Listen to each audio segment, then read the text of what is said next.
அப்பாவோட ஆசாசையா ஆத்துல குளிக்கலாம் அப்படின்னு போன மகனோட கண்ணு முன்னாடியே தந்தை நீரில அடித்து செல்லப்பட்டு உயிரிழந்திருக்கிற சம்பவம் பெரும் சோகத்தை ஏற்படுத்தி இருக்குது.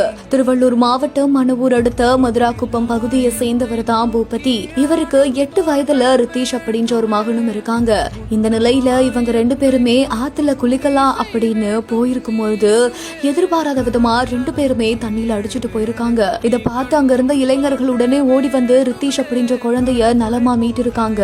ஆனா பூபதி அப்படின்ற அவங்களோட தந்தைய ரொம்ப நேரமா தேடி பார்த்தும் கிடைக்கல. இதனால உடனடியா தீயணைப்பு துறையினருக்கு தகவல் தெரிவிக்கப்பட்டு சம்பவ இடத்துக்கு வந்த தீயணைப்பு துறையினர் அவங்களோட 4 பேர் கொண்ட குழுவை வச்சு தேடுற பணியில ஈடுபட்டிருக்காங்க.